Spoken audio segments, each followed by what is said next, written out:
News when you want it with Bloomberg News Now. I'm Amy Morris. A federal judge has heard arguments on whether to halt Minnesota's immigration crackdown after two people were fatally shot by government officers. The state of Minnesota and the cities of Minneapolis and St. Paul sued the Department of Homeland Security, arguing that the situation on the street is dire and requires the court to stop federal immigration enforcement actions. The lawsuit asks the judge to order a reduction in the number of federal law enforcement officers and agents in Minnesota and limit the scope of the enforcement operation. It is not clear when the judge might rule. President Trump posted on social media that he will send White House border czar Tom Homan to Minnesota tonight. Trump says Homan will, quote, report directly to me.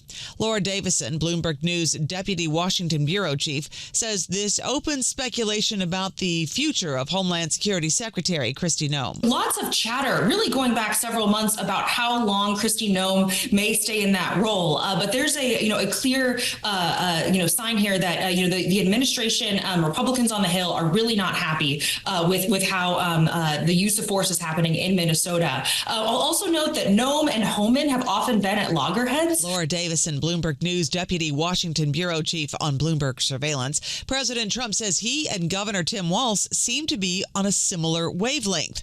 Trump posted on social media that Walz called him this morning and was happy that Tom Homan, the White House border czar, was going to Minnesota. Trump says they'll talk again. Governor Walz's office described his call with President Trump this morning as productive. Republican Chris Medell says he is ending his campaign for governor of Minnesota, saying that he cannot support the national members of his party and their, quote, retribution on the citizens of the state. United States citizens, particularly those of color, live in fear. United States citizens are carrying papers to prove their citizenship. That's wrong. ICE has authorized its agents to raid homes using a civil warrant that need only be signed by a Border Patrol agent. That's unconstitutional, and it's wrong. Medell says he supported the original stated purpose of Operation Metro Surge, but says that operation has expanded, quote, far beyond its stated purpose on true public safety threats. And a growing number of Republicans are joining Democrats in calling for a full investigation into the shooting death of Alex Preddy, an ICU nurse. Trump must now weigh whether to ramp up or scale back that crackdown. A recent poll shows a majority of voters disapprove of Trump's handling of key issues and his administration's immigration tactics. And Democrats have threatened to shut down the government unless Republicans strip funding for the Department of Homeland Security, with Senate Democratic leader Chuck Schumer vowing to block a massive spending package. Bloomberg's Tyler Kendall. The issue with that, though, is that any changes to the broader spending package would have to get kicked back down to the House and the crowd of Washington until February 2nd, which means that they would have to come back in early, and we're already starting to see some issues and delays on Capitol Hill related to the weather.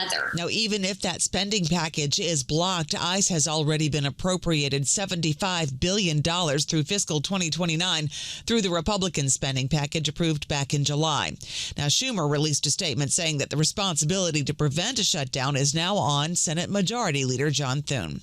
The dollar fell to a 4-month low, and gold topped $5,000 for the first time as the earnings season is picking up steam. We do check markets for you all day long here at Bloomberg.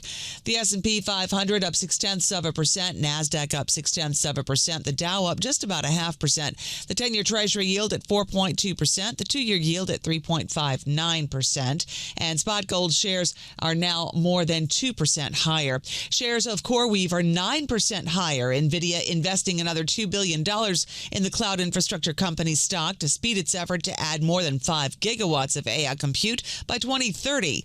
Bloomberg tech anchor Ed Ludlow has more. Is Nvidia is going to start offering its CPU, not its GPU, its CPU as a standalone offering, and CoreWeave gets to be first to deploy that. It's hard when it's both a technology and financing arrangement to move past the circular argument. Bloomberg's Ed Ludlow reports Nvidia has already agreed to buy more than $6 billion in services from CoreWeave through 2032. Natural gas in the U.S. surged by more than 20%. An estimated 12% of natural gas production in the U.S. has been knocked offline by that powerful winter storm. Natural gas prices hit the highest since December of 2022, and right now natural gas prices are 32% higher. Bloomberg meteorologist Rob Carolyn says behind that winter storm is some bitter cold. So those areas that had significant icing, not going to thaw out today, not going to thaw out tomorrow. It looks like their temperatures stay below normal right through Friday. The power grids across the country are under more pressure because that storm drove up demand and raised the risk of blackouts. It knocked out power to hundreds of thousands of homes and businesses and could take days to be restored, especially after those cold temperatures hit. Israel says it has recovered the remains of the last hostage in Gaza, a step toward further implementing President Trump's post-war plan. Now, this clears the way for the next and more challenging phase of Israel's ceasefire with Hamas. The ceasefire's second phase calls for deploying an international security force, disarming Hamas, pulling back Israeli soldiers, and rebuilding Gaza. That's news when you want it with Bloomberg News Now. I'm Amy Morris. This is Bloomberg.